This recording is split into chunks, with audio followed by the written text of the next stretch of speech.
समन्ता चक्रवालेषु अत्रा गच्छन्तु देवता सद्धम्मं मुनिराजस्स सुनन्तु सग्गमुक्कदं ධම්මස්සවන කාලෝ අයං බදන්තා ධම්මස්සවන කාලෝ අයං බදන්තා ධම්මස්සවන කාලෝ අයං බදන්තා නමෝ තස්ස භගවතු අරහතු සම්මා සම්බුද්දස්ස නමෝ තස්ස භගවතු අරහතු සම්මා සම්බුද්දස්ස නමෝ තස්ස භගවතු අරහතු සම්මා සම්බුද්දස්ස. ඒ අපගේ ශාස්ත්‍ර වූ සම්මා සම්බුදුරජාණන් වහන්සේට අප හැම දිනාගේම নমස්කාරය වේවා. පින්වත්නි, ඔබ හැම දිනාම මේ මොහොතේ ධර්ම ශ්‍රවණය කරන්නටයි බණ අහන්නටයි බලාපොරොත්තු වෙන්නේ. පින්වත්නි, මේ අපි ඉදිරියේ තියෙන ධර්මය අතිශය දුර්ලභ ධර්මයක්. ඒක මොනතරම් දුර්ලභයිද කියනවා නම් අපිට මේ ධර්මයේ නිතර ඇහුණාට සමහර කාල තියෙනවා ධර්මයේ කියන වචනේවත් අහගන්න ලැබෙන්නේ නැති කාල. සමහර කාල තියෙනවා ධර්මයේ කියන සංඥාව විතරක් තියෙන කාල. ධර්මයේ කියලා එකක් තිබ්බා කියලා දන්නව, මොකද්ද ධර්මයේ කියලා දන්නේ නැහැ. දැන් අපිට මොන අඩුපාඩුකම් තිබුණත් කෑම බීම ප්‍රශ්න, ඉඳුන් හිටුම් ප්‍රශ්න, දරුවන්ගේ ප්‍රශ්න, මේ මොන ප්‍රශ්න තිබුණත් පින්වත්නි, මේ ධර්මයේ තියෙන එක අපිට ලොකු ප්‍රතිලාභයක්. ඒක ස්වල්ප ප්‍රතිලාභයක් නෙමෙයි, විශාල ප්‍රතිලාභයක් ධර්මයේ කියන්නේ. එක්තරා කාලයක් තිබුණා මේක රජෙක් හිටියා. ඒ රජුරවන්ට ආරංචි වුණා Tamanගේ પરම්පරාවල් වල බුදු කෙනෙක් පහළ වුණා කියලා. ඒ කියන්නේ ඒ වෙනකොට ධර්මයක් නැහැ. බුදු කෙනෙක් පහළ වෙලා හිටියා කියලා විතරක් ඒ අය දන්නවා. භාග්‍යවතුන් වහන්සේ නමක් වැඩ හිටියා කියලා විතරක් දන්නවා. උන්වහන්සේ ගැන කිසිම දෙයක් මේ අය දන්නේ නැහැ. එක දවසක් මේ මෙතන හිටපු මේ රජුරවන්ට ඉතුරු වටේ හිටපු පිරිසක් කියනවා, රජතුමනි, මේ බුදු කෙනෙක් වැඩ හිටියලු, ඒ උන්වහන්සේ කියන ධර්මය මොකක්ද කියලා දන්නවද කියලා අහනවා. එතකොට රජුරෝ කියනවා, අනේ නෑනි, මම එහෙම එකක් දන්නේ නැහැ. මාත් මේ අහලා තියෙනවා බුදු කෙනෙක් හිටියාලු කියලා. හැබැයි උන්වහන්සේ කියාපු බණ මොනවද කියලා අපි දන්නේ නෑනේ. රජුරෝන්ට හිතුණලු මේ Tamanගේ પરම්පරාවල් වල නෙමෙයි දැන් බුදු කෙනෙක් හිටියා කියලා කියන්නේ. එතකොට Tamanගේ પરම්පරාවල් වල බුදු කෙනෙක් හිටියා කියලා කියනවනම් උන්වහන්සේ මොකද්ද කියන්නේ ඇත්තේ කියලා හරි ප්‍රශ්නයක් තිබ්බා. ඒ කියන්නේ උන්වහන්සේ කියන දේශනාවෙන් දුක නිවෙනවා කියලා මේ අය දැනන් හිටියා. ඒත් එක්කම මේ අයගේ ජීවිතවල තිබුණා මේ බුදුරජාණන් වහන්සේ නමකගේ පහළවීමත් එක්ක විශාල පිරිසරණ හදාගත්ත බවක් දැනන් හිටියා. නමුත් උන්වහන්සේ කියන්නේ මොනවද කියලා මේ අය දැනන් හිටියේ නෑ. රජුරෝ අඬබෙරියක් ඇවලා තියෙනවා, කවුරු හරි එක බණපදයක් දන්න මිනිහෙක් ඇවිල්ලා මට කියන්න කියලා. එක මිනිහෙක්වත් ඇවිල්ලා නෑ. අන්තිමටම රජුරෝ කිව්වා කැමැති තරම් කාසි දෙන්නම් එක බණපදයක්. දැන් එක බණපදයක් මේ පටිච්ච සමුප්පාදය, මේ සතර සතිපට්ඨානය, ඊට පස්සේ පංචස්කන්ධ, මේ කතා නෙමෙයි, මේ නිකන් එක බණපදයක් දන්නවනම් කියන්න කියලා. අඬබෙරයක් කියවුවා කාසිත් දෙන්නම් කවුරු හරි මිනිහෙක් බණ දන්නවනම් ඇවිල්ලා කියන්න කියලා. පුදුමයි කියන්නේ එක මිනිහෙක් ඇවිල්ලා නැහැ පින්වත්. හරි පුදුමයි. එක මිනිහෙක් ඇවිල්ලා නැහැ බණපදයක් කියන්න. රජුරවන්ට එපා වෙලා තියෙනවා ජීවිතේ. මේ බුදු කෙනෙක් වැඩ හිටියලු එක දහම් පදයක් අපි මේ උන්වහන්සේ බණ කිව්වලු හිත නිවා ගන්න. රජුරෝ ආස්වාදේ ආදීනෝ මේ සියල්ල ගැන දන්න මිනිහෙක් නේ රජුරෝ. ඉතින් මේ උන්වහන්සේ කියන බණපදයක් අහගන්න නැති රජකම මොකටද කියලා රජකම අත්හැරලා දාලා ධර්මයේ වෙනුවෙන් කැලේට ගියා කියන. බණ දන්නේ උන්වහන්සේ මෙන්න මේ විදිහේ දුෂ්කර ජීවිතයක් ගෙවලා තියෙනවා. ඒ බුදුරජාණන් වහන්සේගේ වචනයට තමයි එයා පැවිදි ජීවිතේ විවෘත කරගන්නේ. පැවිද්ද කියන්නේ ඉතින් මේ පැවිදි ජීවිතයක් ගැන දන්නේ නැහැ. ඇත්තටම නිකන් කැලේකට ගියා. ඒ උන්වහන්සේ කැලෑවලනේ වැඩ හුදේකලාවේ බවුන් වඩමින් ජීවිතයක් ගෙවුවා කියන ආරංචියට තමයි මෙයා ඒ විදිහට ගිහින් තියෙන්නේ. යනකොට සක්දෙවිඳුන්ගේ ආසනේ උණු වුණා කියනවා. සක්දෙවිඳුන්ගේ ආසනේ උණු වෙලා ඉක්මනින් සක්‍ර දේවේන්ද්‍රයා එතනට මිනිහෙක්ගේ වේශයක් මවාගෙන ආවලු. ඇහුවලු කොහෙද මේ යන්නේ? එතකොට කියලා තියෙනවා මේ බුදු කෙනෙක් පහළ වෙලා ඉඳලා තියෙනවා එක දහම් පදයක් අහගන්න මිනිහෙක් නැහැ. එක බණ පදයක් කාගෙන් හරි අහගන්න පුළුවන් වෙයි කියලා මං හිතාගෙන හිටියා. නමුත් එක මිනිහෙක් නැහැනේ එක බණ පදයක් දන්න කියලා. එදා පින්වත්නි සම්පූර්ණයෙන්ම මේ රජුරෝ යන ගමනේදී සක්දෙවිඳු මූණටම ඇවිල්ලා කියනවා කමක් නැහැ. මම එක බණ පදයක් දන්නවා කියන්නද කියලා අහලා තියෙනවා. අනේ කොච්චර දෙයක්ද කියලා දැන් මේ එක බණ පදයක් අහුවෙනවා කියන්නේ රාජ්‍යයක් අහුවෙනවා වගේ මේ අය හිතලා තියෙනවා. ඔය සක්දි ඒ වෙනකොට දිව්‍ය තලයේ ධර්මයේ නෑ පින්වත්නි. දැන් අපිට මේ තියෙන නිසා වටින්නේ නෑ. සක්‍ර දේවේන්ද්‍රය කෝල් මං එක බණ පදයක් දන්නවා ඕන නම් කියන්නම් කියලා. ඒ වෙලාවේ අපි මලගෙවල් වල එහෙම කියන ගාතාවක් තියෙන අනිච්චාවත සංඛාරා කියලා. ඒක සක්දෙවිඳු උන්ට මතක තිබ්බලු. අනිච්චාවත සංඛාරා සියලු සංස්කාර අනිත්‍ය වෙලා යනවා. අනිච්චාවත සංඛාරා මේ සියලු සංස්කාරවල වැයවීමක් තියෙන්නේ උපාද වය ධම්මිනෝ. ඉපදීම වැයවීම මුල් කරගෙනම පවතිනක්. උපාද වය ධම්මිනෝ uppajjitva niruddhanti තේසං ඕපසමෝසුකෝ. මේ නිරුද්ධ වීම තමයි සැනසීම කියලා මේ ගාථාව කිව්වලු. කියලා කිව්වලු කැලේට යන්න එපා. කැලේට ගිහින් වැඩක් නැහැ. ඇයි කැලේට ගිහින් වැඩක් නැත්තේ? කැලේට ගියා කියලා ධර්මයක් පුහුණු කරගන්න බෑ. මේ කාලේ ධර්මී නැහැ. ඔන්න ඔය ධර්මපදේ අහගෙන ඔය ධර්මපදේට අනුව රජතුමනි ගිහින් රජකම් කරන්න කිව්වා. ඔක්කොම අනිත්‍ය වෙනවා කියලා හිතාගෙන. ඊට පස්සේ රජුරු ගියලු යන්න රජකමට. දැන් බලන්න එක බණ පදයක දුර්ලභකම. දැන් අපිට මේ කාලේ පටිච්ච සමුප්පාදයේද සතර සතිපට්ඨානයේද බොජ්ජංග ධර්මද ආර්ය අෂ්ටාංගික මාර්ගයේද මේ සියලු ධර්මපරයායන් ගැන අපේ කනට වැටෙන්නේ නැද්ද? වැටෙනවා. ඒක කොච්චර ලාභයක්ද පින්වත්? ඒක සුළුපටු ලාභයක්ද? ඒක සුළුපටු ලාභයක් නෙමෙයි. ඒ නිසා අද අපේ මේ දේශනාව අපේ මේ කාලයට අදාළව අපි දේශනා කරන දේශනාව සංයුක්ත නිකායේ කන්දක වර්ගයට අයිති දේශනාවක්. සංයුක්ත නිකායේ කන්දක වර්ගයේ තියෙනවා කජ්ජනීය සූත්‍රය කියලා. කජ්ජනීය කියන්නේ මොකක්ද කියලා දන්නවද? කජ්ජනීය කියලා කියන්නේ කාලා දානවා කියලා. කාලා දාමීම ගැන අදාළ දේශනාවක්. ඒ කියන්නේ කා දැමීම සම්බන්ධව වදාළ දේශනාවක් තමයි කජ්ජනීය කියලා කියන්නේ. බුදුරජාණන් වහන්සේ පටන් ගන්න මේ දේශනාව යේහි කේචි භික්කවේ සමනාවා බ්‍රාහ්මනාවා අනේක විනීතං පුබ්බේ නිවාසං අනුස්සරානුස්සරන්තං සබ්බතේ පංචුපාදානේ අනුස්සරන්තං ඒතේසා අඤ්‍යතරං. යම් කෙනෙක් ගත කළපු පලන ජීවිතය සිහි කරනවා නම්, ඒ කියන්නේ කලින් ගත කරපු ජීවිතය ගැන කවුරු හරි මිනිහෙක් සිහි කරනවා නම්, පරණ ජීවිතය ගැන කවුරු හරි කෙනෙක් සිහි කරනවා නම් මේ බුද්ධ දේශනාවේ සඳහන් වෙනවා කවුරු හරි මිනිහේ පරණ ජීවිතයක් ගැන සිහි කරනවා නම් පංච උපාදානස්කන්ධේ අනුස්සරන්තං. ඒ සිහි කරන්නේ පංච උපාදානස්කන්ධය කියනවා. එක්කෝ ඒතේසාවා අඤ්‍යතරං. යම් කෙනෙක් කලින් ගත කරපු ජීවිතයේ සිහි කරනවා නම් ඒ සිහි කරන්නේ පංච උපාදානස්කන්ධේ හෝ එකක් කියනවා. එක්ක පහම සිහි කරනවලු. අතීතය කියලා වෙන මොකුත් සිහි කරන්න නැහැ කියනවා. අතීතයේ කියලා ඔබ සිහි කරන ගොඩාක් දේවල් තියෙනවනේ. ඒ ගොඩාක් දේවල් අතරින් සැබෑවටම අතීතය කියලා සිහි කරන්න දෙයක් නැහැ පින්වත්නි. සිහි කරන්න තියෙන එකම දේ තමයි පංච උපාදානස්කන්ධය.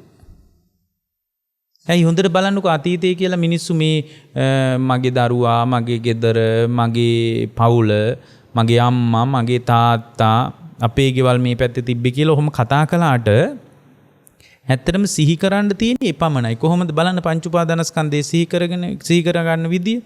ඒවං රූපේ අතීත මද්දන්ති. අතීතයේ මේ රූපේ මෙන්න මේ විදියට තමයි මගේ රූපේ තිබ්බේ. පංචස්කන්ධ කියන්නේ රූප, වේදනා, සංඥා, සංකාර, විඥානනේ. ඒතර එයා කල්පනා කරන්නේ අතීතයේ මගේ රූපේ මේ විදියටනේ තිබ්බේ. අතීතයේ මගේ රූපේ මෙන්න මෙහෙම තිබ්බා.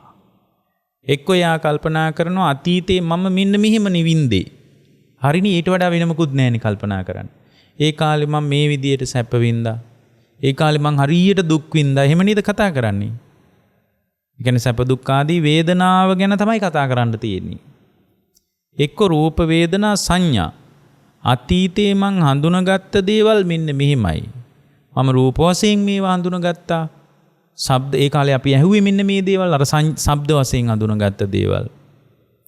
ඒ කාලේ අපි මෙන්න මෙහිම රහ තිබ්බ. ඒ කාලේ කොස් හරි රහයි දැන් කොස් රහ නැති වුණාට. ඒ කාලේ අපේ ගම්වල පැපොල් හරි රහයි කිය අර Taman රස වශයෙන් අඳුනගත්ත දේවල් සංඥාවක්මයි සිහි කරන්න වෙන්නේ.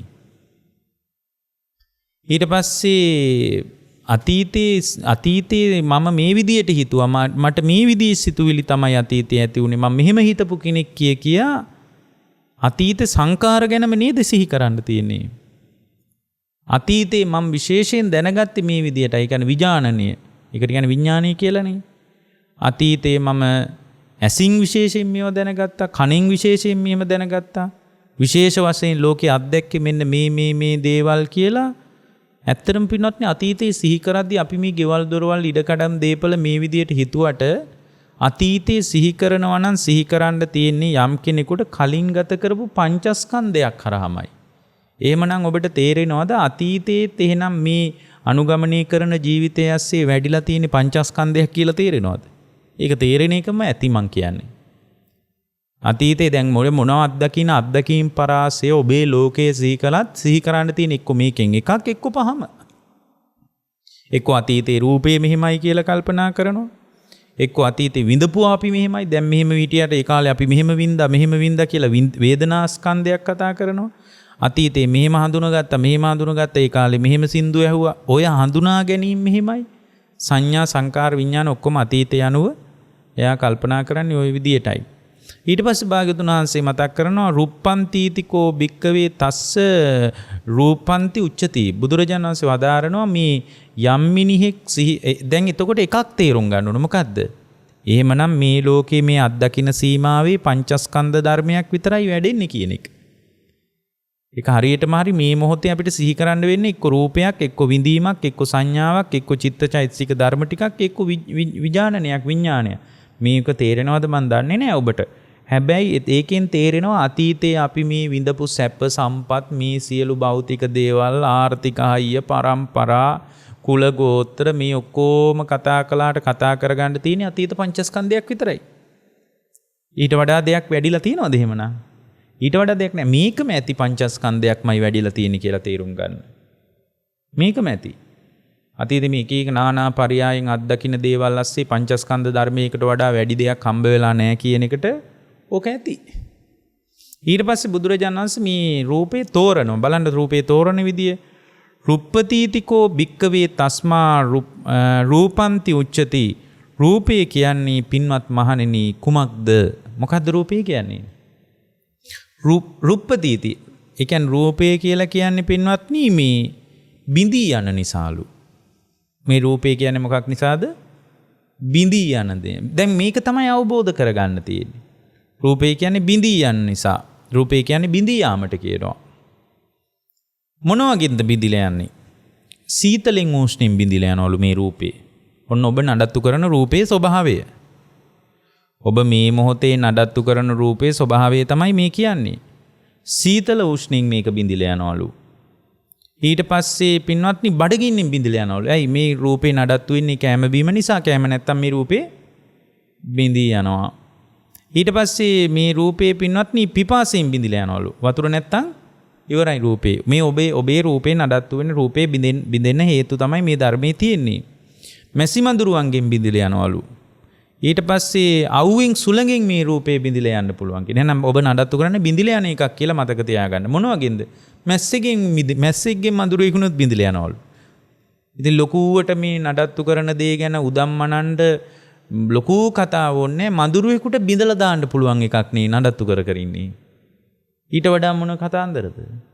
පොඩි මඳුරෙකුට පුළුවන් නේ. යා මහාචාර්යවරයෙක් වුණත්, උගතෙක් වුණත්, ඉංජිනේරුවෙක් වුණත්, වෛද්‍යවරයෙක් වුණත්, මොන විදි පැවිද්දෙක් වුණත් පොඩි මඳුරුවෙකුට පුළුවන් ওই රූපේ බිඳලා දාන්න. එහෙනම් මතක තියාගන්න ඕන මොකද්ද?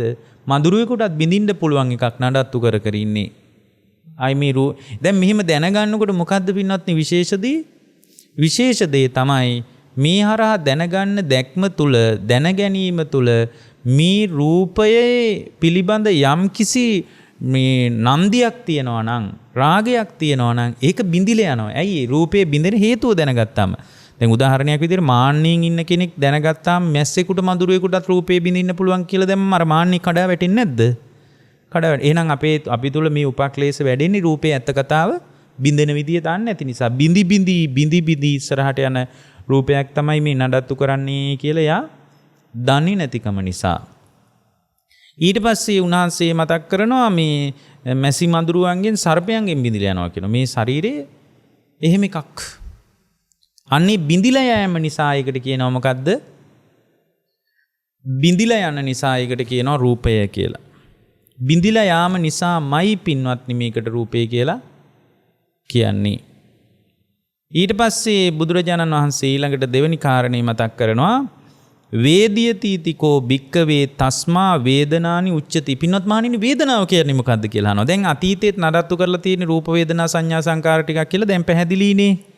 ඇයි අත්දකින්නේ රූපේ දැන් මේ අතීතයේ අත්දැකීම සිහි කරද්දී එක්ක රූපේ මතුවෙන්නේ එක්ක වේදනාව මතුවෙන්නේ එක්ක සංඥාව මතුවෙන්නේ එක්ක සංකාරය මතුවෙන්නේ එක්ක විඥානි. ඔය ටිකනේ මතුවෙන්නේ. එහෙනම් ඔබට තේරෙන්න ඕන එක දෙයක් මොකද්ද? අතීතයේ මේ අත්දැකීම් පරාසය තුල රූප වේදනා සංඥා සංකාර ටිකක් තමයි නඩත්තු කරලා තියෙන්නේ.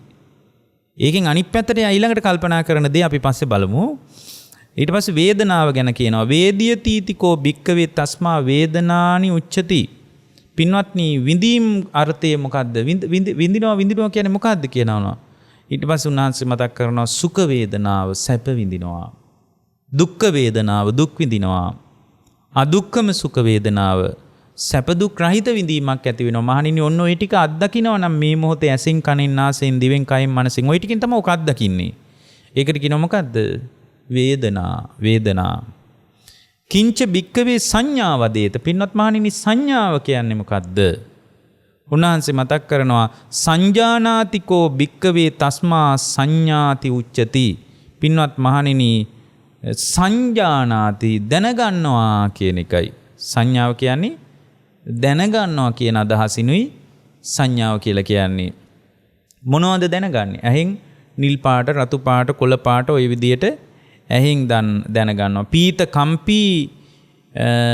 කම්පි කියන්නේ කහ පාට කියලා දැනගන්නවා කියන එක. පාට දැනගන්නවා. කනින් ඔසද්ද දැනගන්නවා. නාසයෙන් සුවඳ දැනගන්නවා. දිවෙන් රස දැනගන්නවා. කොහොමද දැනගන්නේ? එක එක රස, ඇඹුල් රස, තිත්ත රස, ලුණු රස ඔහොම දැනගන්නවා. එතකොට මේ සංඥාව කියලා කියන්නේ පින්වත්නි දැනගන්න අදහසින්.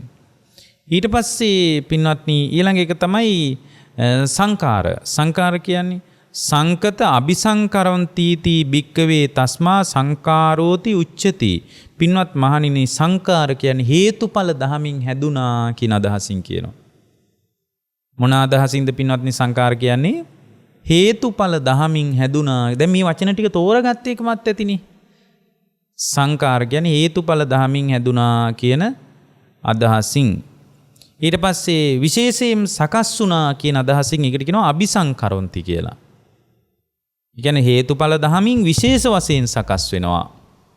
ඒ විශේෂ වශයෙන් සකස් වීමට කියනවා අபிසංකරොන්ති කියලා. ඊට පස්සේ උන්වහන්සේ මතක් කරනවා විඥානීය කියන්නේ කුමක්ද? මොකද්ද පින්වත්නි විඥානීය කියන්නේ? විජානාතිකෝ භික්කවේ තස්මා විඥානන්ති උච්චති. විශේෂයෙන් දැනගන්නවා කියන අදහසින් තමයි විඥානීය කියන්නේ. විශේෂයෙන් දැනගන්නවා කියන අදහසින්. මොනවද විශේෂයෙන් දැනගන්නේ? ඇහෙන් දකින්නේවා විශේෂයෙන් දැනගන්නවා. විජානනය කියනවා. ජානාති කියන්නේ දැනගන්නවා. විජානාති විශේෂයෙන් දැනගන්නවා. ඒතර විශේෂයෙන් දැන් පින්වත්නි ඔය ටිකනේ අතීතය ගැන කතා කරනවා නම් කතා කරන්න තියෙන්නේ. ඊට පස්සේ බුදුරජාණන් වහන්සේ මතක් කරනවා පින්වත් මහණෙනි මේ ජීවිතය තුළ සම්පූර්ණයෙන්ම අවබෝධය කරා යන ශ්‍රාවකෙක් සුතවත් ආර්ය ශ්‍රාවකෙක්. ඒ කියන්නේ මේ ධර්මයේ දන්න මිනිහෙක් කියන එක. මේ ධර්මයේ දන්න මිනිහෙක් తත්‍ර භික්කවේ සුතවාර්ය ශ්‍රාවකෝ ශ්‍රුතවත් ආර්ය ශ්‍රාවකෙක්. ශ්‍රුතවත් ආර්ය ශ්‍රාවකෙක් ඉති පටිසංචික්කති අහංකෝ ඒතරහි රූපේන කජ්ජාමි. ඒ වගේම අතීතම් පහන අද්ධානං ඒවමේව රූපේන කජ්ජින් සෙය්‍යති දං ඒතරහි පච්චුප්පන්නං රූපේන කජ්ජාමි. අන්න එතන හරි ලස්සන. දැන් කාලදානික ගැන මේ කියන්නේ. උන්වහන්සේ මතක් කරනවා මේ විදියට රූප වේදනා සංඥා සංකාර විස්තර වශයෙන් දන්න ඊට පස්සේ එයා තව එකක් දන්නවා මොකද්ද?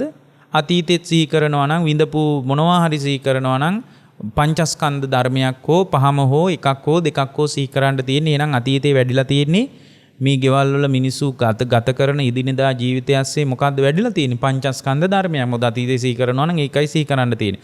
මෙන්න මේ කතාව දන්න පින්වත්නි ආර්ය ශ්‍රාවකයෙක් එයා කල්පනා කරනවලු මෙන්න මෙහෙම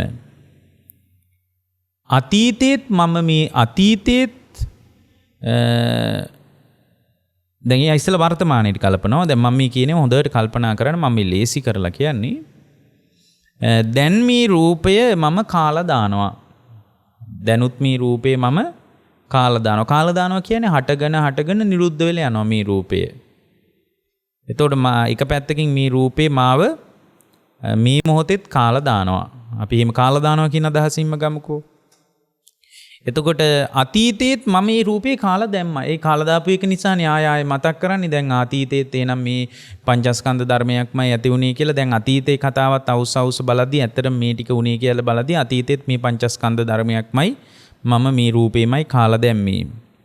අනාගතයේත් අනාගතයටත් මම මේ රූපේම සතුටෙන් පිළිගත්තොත් එහෙනම් මේ ටිකම තමයි. අනාගතයටත් රූපේ මම සතුටෙන් පිළිගත්තොත් මේ ටිකම තමයි. එතකොට මේ මොහොතෙත් මම රූපේ කාලා දානවා. මේ රූපේ වැය වෙනවනේ. අතීතයේත් මේ රූපේ මං කාලා දැම්මා. එතකොට අනාගතයටත් මේ රූපේ අභිනන්දනය කළොත් රූපේ සතුටෙන් පිළිගත්තොත් ඔය ටිකම තමයි. අතීතස්මින් රූපස්මින් අනපෙක්කෝ හෝති. අන්න එහෙම හිතනකොට පින්වත්නි අතීතේ රූපය පිළිබඳ පින්වත්නියාට සතුටෙන් පිළිගැනීමක් අතීත රූපේ සතුටෙන් පිළිගැනීමක් නෑ. ඇයි? අතීතේ රූපේ හටගෙන නිරුද්ධ වෙච්ච එකක්. අතීතේ ඔබට යම් රූපයක් තිබ්බනම් ඒක හටගෙන නිරුද්ධ වෙලා ගියපු එකක්. අනාගතං රූපං නාබිනන්දති. අනාගත රූපේකුත් එයා ප්‍රාර්ථනා කරන්නේ. ඇයි? මේ මොහොතේ රූපේ වැය වෙන එකක් නම් දැන් ඔබටම තේරෙනවානේ මේ රූපේ වැය වෙවි ඉස්සරහට යනවා කියලා තේරෙනව නේද? දැන් මේ පුංචි අවදියක් ඔබටත් තිබ්බනේ. මේ මොකද වුනේ එහෙමනම්? මේ කොණ්ඩේ ඉදිච්ච මේ වයසක අම්මලාට හොඳ රූපයක් තියෙන්න ඇති. දැන් මොකක්ද වුනේ? එහෙනම් මේ රූපේ වැය වෙලා ගියා. එතකොට එහෙම කල්පනා කරන කෙනාගේ ජීවිතයේ අනාගතං රූපං නාබිනන්දති. අනාගතයටත් රූපයක් අභිනන්දනය කරන්නේ අනාගතයටත් මොකක් හරි රූපයක් හම්බ වෙනවා නම් ඔය සිතේම තමයි කියලා එයා දැනගන්නවා. අනාගතං රූපං නාබිනන්දති. එයා මේ මොහොතේ රූපේ දිහා බලාගෙන තමයි ඒක කල්පනා කරන්නේ. එතකොට එයාට තේරෙනවා මේ අතීතයේත් සිහි කළ යුතු එකම දේ රූපය. රූපය ගැන තමයි කතා කරන්නේ. මගේ රූපේ මෙහෙම තිබ්බා, මගේ දරුවගේ රූපේ මෙහෙම තිබ්බා. බලන්න මේ වෙඩින් ෆොටෝ එක දිහා අපි ඒ කාලේ කොච්චර හොඳට හිටියද කිය අතීත රූපය ගැන කතා කරනවා. එතකොට අතීතේ රූපයත් දැන් අතීතයටම උපාදානය වෙලා අතීතයට එකතු වෙලා ඉවරයි. වර්තමානයේ රූපයත් මේ හටගෙන නිරුද්ධ වෙලා යන එකක්. ඒක නෙමෙයි වැය වෙලා යන්නේ. එහෙමනම් අනාගතයටත් රූපයක් හම්බුනොත් ඒකේ ස්වභාවයත් ඔය විදියමයි කියලා අනාගතේ රූපයත් අභිනන්දනය කරන්නේ නැති තත්වයක් එනවා. එතකොට අනාගත රූපේ යම් කෙනෙක් අභිනන්දනය කරන්නේ නැත්නම් පච්චුප්පන්නස්ස රූපස්ස නිබ්බිදා විරාගා නිරෝධාය පටිපන්නෝ හෝති. අතීතේ එන්නේ එහෙම කල්පනා කරනකොටලු අන්න ඔතන තමයි හරි වැදගත් කතාව. ඒ විදියට කල්පනා කරනකොට අතීත රූපය අපේක්ෂා රහිත වෙනවා කියනවා. අතීත රූපේ අපේක්ෂා රහිතයි කියනවා. එතකොට අතීතය අනුව ඒකනේ භාගතුන් වහන්සේ අර දේශනා කරන්නේ කීනම් පුරාණං නවන්නත්ති සම්භවං විරක්ත චිත්තා ආයතිකේ බවස්මින්. පුරාණ ගනුදෙනුත් ඉවරයි. ඇයි මේ පරණ රූපේ කතාව එයා දන්නවා. පරණ රූපේ කතාව එයා දන්නවා. ඊට පස්සේ ඒ නිසා අතීතස්මින් රූපස්මින් අනපෙක්කෝ හෝති. අතීත රූපයත් අපේක්ෂා රහිත වෙනවා දැන්. අතීත රූපේ ප්‍රාර්ථනා කරන්නේ. පින්වත්නි මේ අතීතයටයි අනාගතයටයි හිත දෝලණය වුණාම තමයි පින්වත්නි විඥානේ පැලවෙන්නේ. ඒක අපිට බුදු කෙනෙක් විතරයි කියලා දුන්නේ. ඒකනි භාගතුන් වහන්සේ මතක් කරන්නේ උන්වහන්සේ මතක් කරනවා භාගතුන් වහන්සේ ඔය ප්‍රසිද්ධ රතන සූත්‍රයේම තියෙනවා අපි ඔය කියාපු ගාථාවේ තියෙනවා කීනම් පුරාණ රූපයක් අනුව ගියොත් දැන් මෙයා පුරාණ රූපයක් අපේක්ෂා රහිතයි. අතීතස්මින් රූපස්මින් අනපේක්ඛෝ හෝති. පරණ පුරාණ රූපය අනුව යන්නෙත් නැහැ. කීනම් පුරාණ නවන්නත්ති සම්භවං. එහෙමනම් දැන් මේ අනාගත රූපයත් මෙතන තියෙනවා අනාගත රූපං නාබිනන්දති. දැන් අනාගත රූපයත් අභිනන්දනය කරන්න. එහෙනම් කිරම් පුරාණං නවන්නත්ති සම්භවං. අලුත් එක්කට යන්නෙත් නැහැ. දැන් එහෙනම් අනාගත රූපය අභිනන්දනය කරන්නෙත් නැහැ. කීනම් පුරාණං නවන්නත්ති සම්භවං. විරක්ත චිත්තා ආයතිකේ භවස්මි. දැන් පරණ රූපේ අනුවත් යන්නේ අනාගත රූපේ අනුව යන්නෙත් නැහැ. එතකොට යා වර්තමාන රූපේ ගැන කොහොමද කල්පනා කරන්නේ? පච්චුප්පන්නස්ස රූපස්ස නිබ්බිදා විරාගා නිරෝධා පටිපන්නෝ හෝති. අතීතයත් ඉවරයි, දැන් අනාගත රූපයක් පතන්නෙත් නැහැ. ඒ නිසා වර්තමාන රූපේ කෙරෙහි පච්චුප්පන්නස්ස රූපස්ස නිබ්බිදාය කලකිරෙනවා. වර්තමාන රූපේ ගැන කලකිරෙනවා. ඇයි කලකිරෙන්නේ? මොකටද වර්තමාන රූපය ගැන කලකිරෙන්නේ? දරුවෝ ගැනවත්, ඉඩම ගැනවත්, ගෙදර ගැනවත්, මේ වෙනත් පරිබාහිර කෙනෙක් ගැනවත් නෙමෙයි මේ කලකිරීම. මොකක් ගැනද? රූපය ගැනයි මේ කලකිරීම. මේ වර්තමාන රූපය ගැනයි මේ කලකිරීම. ඒ රූපය ගැන කලකිරෙනකොට මොකද වෙන්නේ? රූපය ගැන කලකිරෙනකොට ඒ රූපය ගැන කලකිරීම නිසා නිකන් ඒ වර්තමාන දැන් අපි කියනවනේ වර්තමාන රූපය ගැන කලකිරෙන්න කියලා. නිකම්ම කලකිරෙයිද පින්වත්නි? කලකිරෙන්නේ නැහැ. දැන් මේ කලකිරීම පළල් කරගන්න විදිහ තමයි මේ කියන්නේ. කොහොමද කලකිරෙන්නේ කිව්වේ? අතීත රූපය අනුව බලන්න කිව්වා. අතීතයේ සිහි කරනවා නම් අතීත රූපය තමයි සිහි කරන්න වෙන්නේ. එහෙනම් අතීත රූපයත් අනිත්‍ය වුණාද? නිට්ටයයිද? අනිත්‍ය වුණා. එහෙනම් අනාගත රූපයටත් ওই ටික තමයි කියලා යා උපකල්පනයක් හදා ගන්නවා. ඊට පස්සේ අනාගතයේ රූපයත් දේවේස අභිනන්දනය කරන්න නැති වුණාට පස්සේ වර්තමාන රූපය පිළිබඳ කලකිරෙනවා. පච්චුප්පන්නං රූපස්ස නිබ්බිදාය කලකිරීමක් ඇති වෙනවා. නිබ්බිදාව නිසා විරාගාය අන්න රූපේ කෙරෙහි නොයල්මක් හට ගන්නවා. නොයල්ම ඇති වුණාට පස්සේ නිරෝධාය පටිපන්නෝ හෝති. නිරෝධාය පටිපන්නෝ හෝති කියලා කිව්වේ පින්වත්නි, එතන එයාගේ ජීවිතය තුළ ඇල්ම නිරුද්ධ වෙලාම යනවා. ඇල්ම නිරුද්ධ වුණාම මොකද වෙන්නේ? ඇල්ම තියෙන තාක් කල් ඒ විඥානේ පැලවෙනවනේ. දැන් රූපේ මොන ඇල්මද? රූපේ කෙරෙහි පවතින ඇල්ම. රූපේ කෙරෙහි පවතින ඇල්ම නිරුද්ධ වුණාන් පස්සේ මොකද්ද වෙන්නේ? තේ කීන බීජ අවිරුල්හිච්ඡන්ත අප්‍රාණික බීජයක් වගේ. අපි අර රතන සූත්‍රය කියන්නේ කීනම් පුරාණං නවන්නත්ති සම්භවං. පුරණ එකටයි අලුත් එකටයි යන්නේ. තේ කීනම් පුරාණං නවන්නත්ති සම්භවං විරක්ත චිත්තා ආයතිකේ භවස්මින්. මේ මොහොතේත් විරක්ත සිතින් ඉන්නේ. මොන විරක්ත සිතින්ද? මේ මොහොතේ රූපේ සම්බන්ධය විරක්තයි. දැන් මේක ගාථාවක් ඇතිනේ නිවනට පින්වත්නි. එහෙනම් ඊට පස්සේ ඊළඟ පදේ මොකද්ද කිව්වේ? තේ කීන බීජ අවිරුල්හිච්ඡන්ත. අන්න එහෙම හිටියාම තේ කීන බීජ අවිරුල්හිච්ඡන්ත. අප්‍රාණිකයි බීජය අවිරුල්හිච්ඡන්ත. විරුල්හ නෑ, අවිරුල්හය. අප්‍රාණිකයි බීජය. අප්‍රාණික නම් නිබ්බන්ති දීරා යතායම් පදීපෝ. පහනක් නිවුණා වගේ නිවිල යනවා. මෙන්න මේක තමයි දැනගන්න ඕන. වෙන මොන කතාව දැනගත්තත් මේ කතාව දන්නේ නැත්නම් බෑ. මේක ටිකක් නීරසයි වගේ හිතෙන්නත් පුළුවන්. දැන් මේ රූපය ගැන මේ විදිහට කල්පනා කරනවා. ඊට පස්සේ එයා වේදනාව ගැනත් ওই විදිහටම කල්පනා කරනවා. දැන් එයාට ඊට පස්සේ එයා දන්නවා අතීතය ගැන කතා කරනවා නම් එක්ක වේදනාවක් තමයි. අතීතේ අපි මෙහෙම හිටියා, මෙහෙම සැප වින්දා, මෙහෙම දුක් විඳලා අපි ආවේ. දැන් සමහර අය දැන් ඉන්න සැප විඳිනෙක් ගැන කතා කරද්දී කියනවනේ ඒ කාලේ හාන්දරෝනේ අපි විඳ දුක ගැන දන්නවා නම් මේ ළමයි කී. එතකොට එහෙනම් අතීත වේදනාව ගැනනේ කතා කරන්නේ ඔය. එතකොට අතීත වේදනාව ගැන යා දන්න ශ්‍රාවකයෙක් තුල ඒ අතීතයේ දැනගත් වේදනාව පිළිබඳ ඒ ආර්ය ශ්‍රාවක දැන් වේදනාව අපි ඉස්සෙල්ලා තෝරගත්තානේ. මොකද්ද පින්වත්නි වේදනාව කියන්නේ? වේදියතිකෝ භික්කවේ තස්මා වේදනානි උච්චති. වේදනාව කියන්නේ විඳිනවා කියන අර්ථයෙන් තමයි වේදනාව කියන්නේ. මොනවද විඳින්නේ? සැප හෝ දුක් හෝ මධ්‍යස්ථ විඳීම. එතකොට සැපක් හෝ දුකක් හෝ මධ්‍යස්ථ විඳීමක් අතීතේ ඇති වුණා නම් අතීතේ කතා කරන්න වෙන්නේ වේදනාව නම් ශ්‍රුතවත් ආර්ය ශ්‍රාවකයා ශ්‍රුතවත් ආර්ය ශ්‍රාවකයේ භාවයට පැමිණි මිනිස්සයා ශ්‍රුතවත් ආර්ය ශ්‍රාවක භාවයට පැමිණ తත්‍රකෝ తත්‍ර භික්කවේ සුතවා ආර්ය ශාවකා ඉති පටිසංචික්කති අහංකෝ ඒතරහි වේදනා කජ්ජාමි. එතකොට එයා වේදනාව විසින් අතීතයේ තමන්ව යට කරපු විදිය දැනගන්නවා, කාලා දාපු විදිය දැනගන්නවා. අතීතයේ යම් වේදනාවක් හටගත්තා නම් ඒක හටගෙන නිරුද්ධ වුණාද නැද්ද? නිරුද්ධ වුණා. එක දිගට වේදනාවක් පවතින්නේ නැහැ. සමහර දුක් වේදනා ඇති වෙනකොට මිනිස්සු හොල් පොළවේ හැපි අඬන්නේ මැරෙනකන් ඒ දුක තියෙනවා කියලා. අනී විවාහ වෙනකොට පවතින දුක දැන් සමහර අය විවාහ වෙලා මේ තමන්ගේ ස්වාමියා මලාම ඇති වෙන දුක, මැරුණාම ඇති වෙන දුක, යා හැපි අඬන්නේ හරියට මේ එයා මැරෙනකම් මේ දුක තුනී වෙන්නේ නැති වෙයි කියලා. ඒ වුණාට තවත් මාසයක් දෙකක් යනකොට වෙන අයත් එක්ක සම්බන්ධතා හදා ගන්න අය ඉන්නවනේ. ඒ කියන්නේ ඒකට හේතුව වේදනාව විපරිණාමයටපත් වෙනවා. එක දිගට පවතින සැප වේදනාවක් හෝ එක දිගට පවතින දුක් වේදනාවක් ලෝකේ නෑ. එහෙනම් අතීතයේ වේදනාවත් ඔබව යට කළා. එතකොට යා ඊළඟට කල්පනා කරනවා එහෙමනම් අනාගතයේ යම් වේදනාවක් ඇති වුණොත්, අනාගතයේ යම් වේදනාවක් ඇති වුණොත් ඒ වේදනාවත් මාව යට කරන එක සැප වේදනාවක්. මෙතන යට කරනවා කියන්නේ මොකද්ද දන්නවද? වේදනාව නිසා සංසාරයට විවෘත වෙන්නේ ඒ විඳීම ASCII අනුසයක් වැඩෙනවා.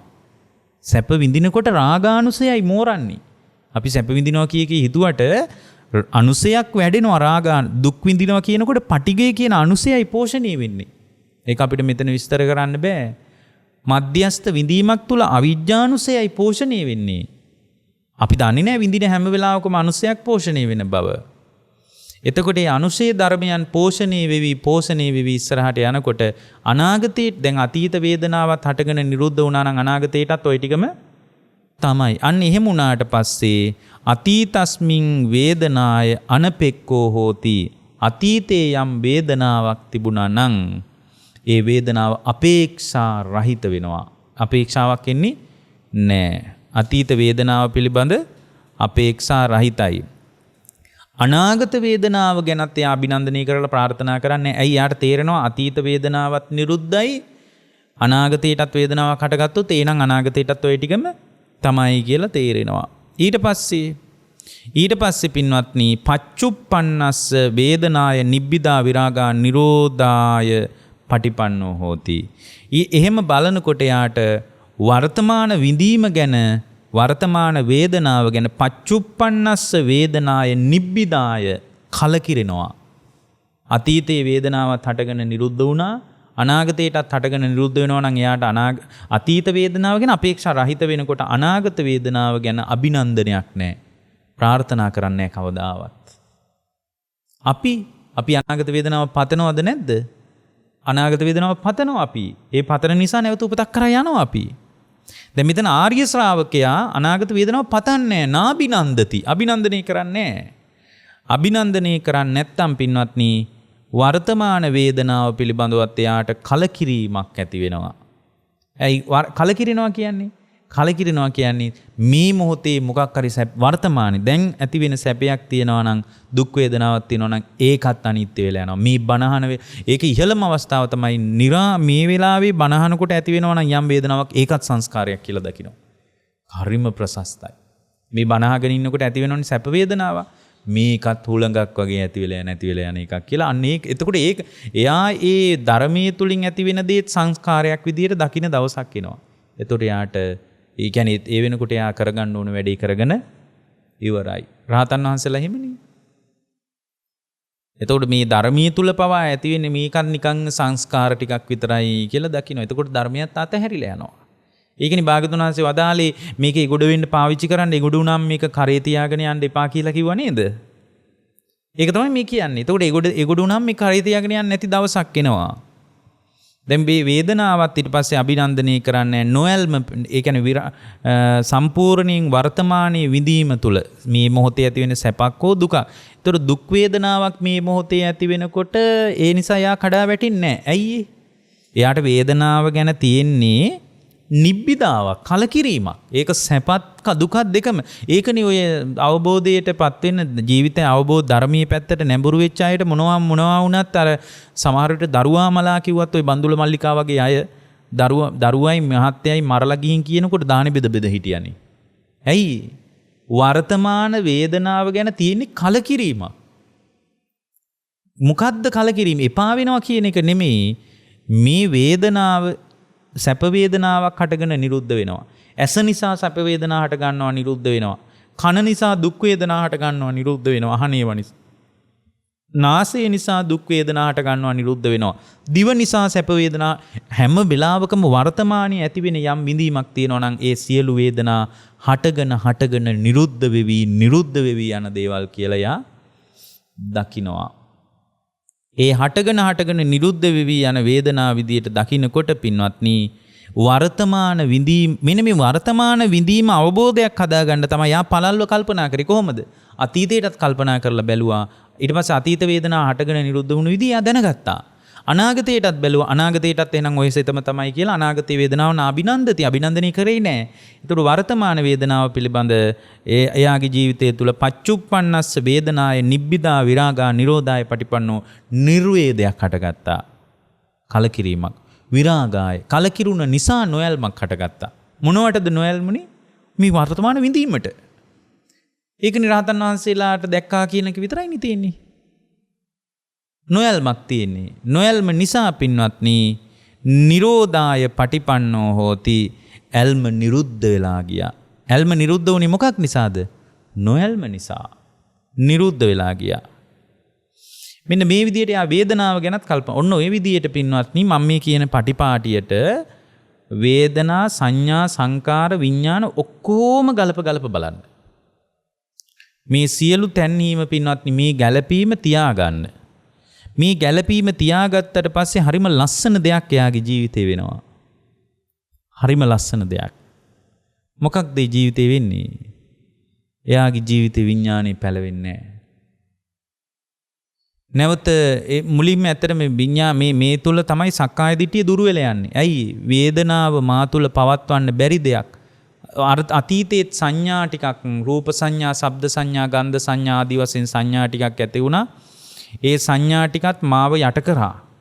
මොකද සංඥා ටික යට කරා කියලා කියන්නේ හඳුනගත්ත දේවල් නිසාම ඔබව යට වුණා, සංසාරෙටම ගිලුණා. එහෙනම් අනාගතයටත් යම් සංඥාවක් ගැන මට උපාදානෙ වුණොත් ඒකට කියන්නේ සංඥා උපාදානස්කන්ධය. ඒ නිසාත් මාව අමාරු වැටෙනවා. ඒ නිසා වර්තමානයේ සංඥාව ගැන නිර්වේදයක්, කලකිරීම නිසාම පින්වත්නි නිරෝධාය පටිපන්නෝ හෝති. සම්පූර්ණයෙන්ම පින්වත්නි ඇල්ම නිරුද්ධ වී යාමක් අත්දකින්න හම්බ වෙනවා. මෙන්න මේ රූප වේදනා සංඥා සංකාර විඥාන කියන පංචස්කන්ධේ අතීතයේ නිරුද්ධ වෙච්ච විදියත් බලනවා. ඒක බලන්න අතීතේ කල්පනා කරනවා.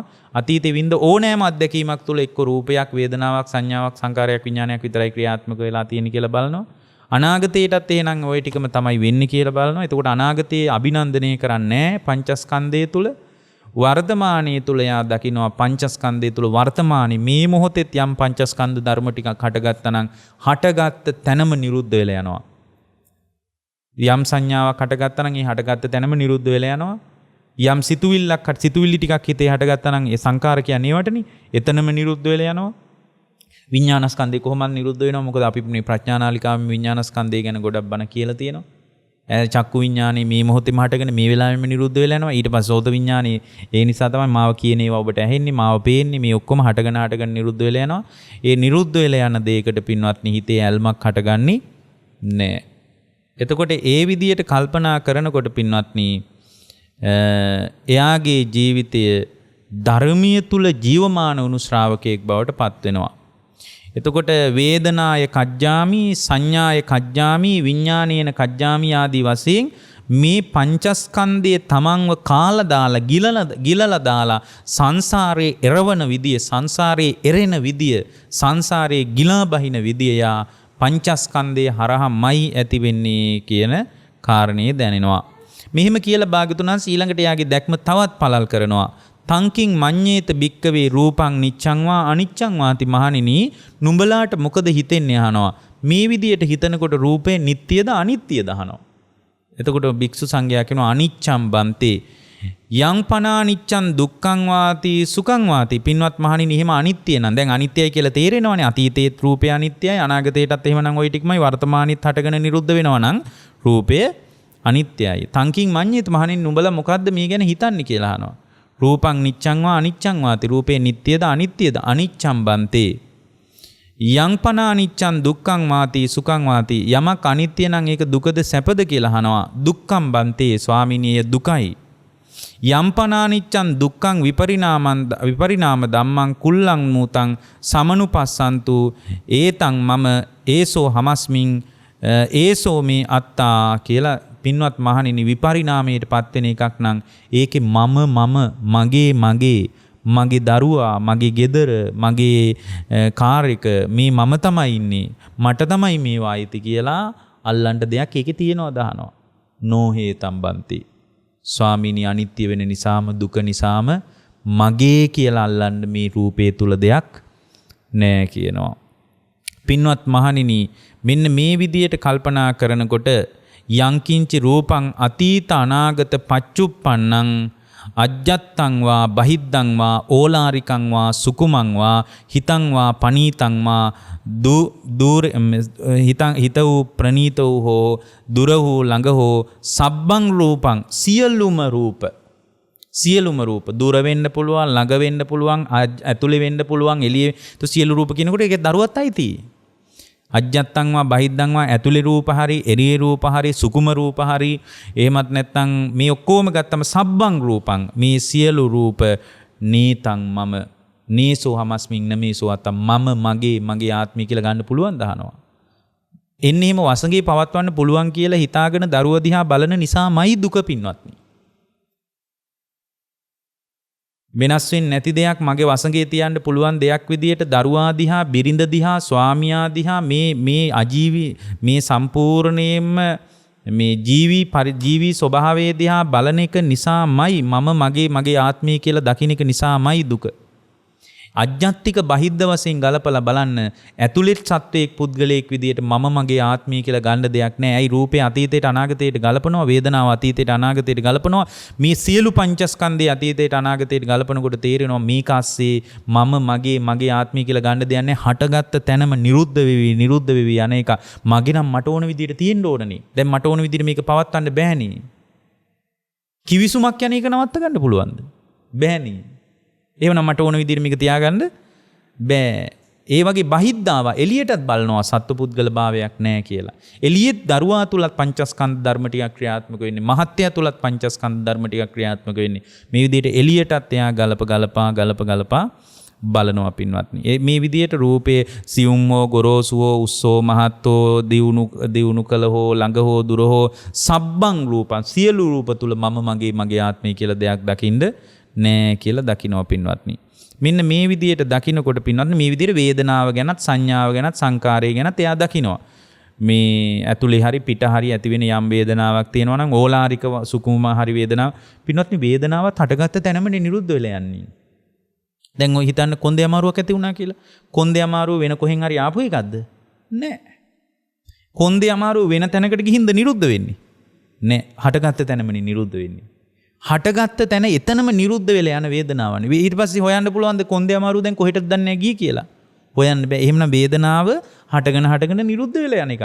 කොන්දේ අමාරුවනේ මේ හැම දුක් වේදනාවන්නේ කොන්දේ අමාරුව නිසා. සැප වේදනාවත් එයිමයි පින්නත්. එතනම නිරුද්ධ වෙවි යනවා. ඕක තමයි ලෝකයේ ඇත්ත කතාව. මේක විදර්ශනා ඥානයක් තියෙන කෙනෙකුට තමයි මේක වඩාත් ගැඹුරින් තේරෙන්නේ. ඊට පස්සේ භාගතුන් වහන්සේ මතක් කරනවා අයං උච්චති භික්කවේ ආර්ය ශාවකා අපචිනාති නෝ ආචිනාති. බුදුරජාණන් වහන්සේ වදාරනවා පින්වත් මහණෙනි මෙන්න මේ විදියට යම් ශ්‍රාවකයෙක් දකිනවනම් එයා සම්පූර්ණයෙන් ඉවත් කරන්න ඕන දේ ඉවත් කරනවා කියනවා. අර උපාදානීය ස්වභාවය යාගෙන් ඉවත් වෙලා යනවා. ඇයි මෙයා රූපේ වේදනාව සංඥාව සංකාර විඥානේ උපාදානීය කරගෙන නේ ජීවිතේ ඉස්සරහට යන්නේ. දැන් උපාදානීය නෑ. ඇත්ත කතාව දන්නවනේ. ඇත්ත කතාව දන්න නිසා උපාදානයක් නෑ. රැස් කරන්නේ නැහැ කියනවා. මොනවද රැස් කරන්නේද? පංච උපාදානස්කන්ධයක් රැස් කරන්නේ නැහැ කියනවා. මෙච්චර කල් රැස් කරේ මේ හට ගැනීමයි නිරුද්ධ වීමයි අතර දෝලණය වෙන රිද්මය ගැන දන්නේ නැති නිසා දැන් යා අතීතයට අනාගතයට හුත්තටම ඇති වෙච්ච විදිය කල්පනා කරලා තියෙන්නේ. අතීතයේ සියලු අත්දැකීම් තුල මෙච්චරයි කියලා දන්නවා දැන්. ඇයි ඒක හොඳටම තේරුණා මේ කතාවෙන්. දැන් මොකද අතීතයේ සිහි කළ යුතු දේ එකම දේ මෙපමණයි කියලා යාට තේරෙනවා පින්වත්නි. මේ විදියට එයා දැනගන්නකොට එයා බැඳෙන්නේ නැහැ කියනවා. බැඳිලා යන්න දෙයක් නැහැ කියනවා. පින්වත් මහණෙනි එයා එකතු කරන්නේ නැහැ කියනවා. මොනවද එකතු කරන්නේ නැත්තේ? රූප වේදනා සංඥා සංකාර විඥාන එකතු කරගන්නේ කියනවා. ඊට පස්සේ භාග්‍යවතුන් වහන්සේ මතක් කරනවා එයා බැඳින්නේ නැහැ කියනවා. සම්පූර්ණයෙන්ම පින්වත්නි එයා නිවිල යනවා කියනවා. එයා තුල ඇවිලෙන්න දෙයක් නැහැ කියනවා. අවුලුවා ගන්න දෙයක්වත් නැහැ. ඇවිලෙන්න දෙයක් නැහැ කියනවා. එහෙනම් ඔබට තේරෙනවා රූප වේදනා සංඥා සංකාර විඥාන කියන මේ කාරණා ටික වැරදි විදියට ගත්ත නිසායි ඔබ ඇවිලෙන්නේ. ඇත්ත කතාව දැනගත්තාම එයා තුල ඇවිලෙන්න දෙයක් නැහැ කියනවා. එතකොට ඇවිලෙන්න දෙයක් නැති වුණාම එයා සම්පූර්ණයෙන්ම නිවිල යනවා කියනවා. එයා රැස් කරන්නේ නැතුව ඉවත් සම්පූර්ණයෙන්ම ජීවිතයේ පංචස්කන්ධ ධර්මයන්ගේ හට ගැනීම නිරුද්ධ වීම අතීතයට අනාගතයට ගලප අභිනන්දනය නොකර එයා මේ මොහොතේම ඇති වෙන මේ ක්‍රියාවලිය දැක ජීවිතේ ගෙවනවා කියනවා. ඊට පස්සේ භාග්‍යවතුන් වහන්සේ මතක් කරනවා ඒවං විමුක්ත චිත්තංකෝ බික්කුං ස ඉන්දා දේවා. උන්වහන්සේ මතක් කරනවා සබ්‍රාක්මකමා සපජාපන්ති ආරකාව නමස්සාමි. මෙතන කියනවා සම්පූර්ණයෙන් එවැනි චින්තනයක් තියෙනවා නම් කොහොම චින්තනයක්ද? සම්පූර්ණයෙන් එයාගේ ජීවිතේ රැස් කිරීමක් නැහැ. සම්පූර්ණයෙන්ම එයාට ජීවිතයේ පංචස්කන්ධ ලෝකයේ අතහැරිලා බැඳිලා නැහැ. සම්පූර්ණයෙන් මෙයාගේ ජීවිතයේ ඇවිලීමක් නැහැ, නිවීමක්ම පවතිනවා මහණෙනි. අන්න එවැනි ශ්‍රාවකයාට සක්‍ර දේවේන්ද්‍රයා උදේ හවහ වඳිනවා කියනවා. කොහොමද වඳින්නේ? නමෝතේ පුරිසාජඤ්ඤ නමෝතේ පුරිසුත්තම ආජානීය පුරුෂයන් වහන්සේ ඔබ වහන්සේට নমස්කාර වේවා කියලා. නමෝතේ පුරිසාජඤ්ඤ නමෝතේ පුරිසුත්තම ආජානීය පුරුෂය. ඒ කියන්නේ යා හරීම ගම්බීරයි. හේතුව තමයි යාට දැන් ඇවිලෙන්න මොකක්වත් නෑ. එහෙමනම් ඔබට එකක් තේරෙන්න ඕන. ඇවිලුණේ පංචස්කන්ධ ලෝකේ නිසා. නිකම්ම නෙමේ පංචස්කන්ධ ලෝකේ ගැන දන්නේ නැති නිසා. අන්න එවැනි නිවීමක් පිණිස මේ දේශනාව උපකාර වේවා කියලා අපි ඔබට අනුමෝදනා කරනවා. දේශනාව නිමා කරනවා. ඔබ හැම දිනාටම තෙරුවන් සරණයි. රාගක්ඛයෝ නිබ්බානං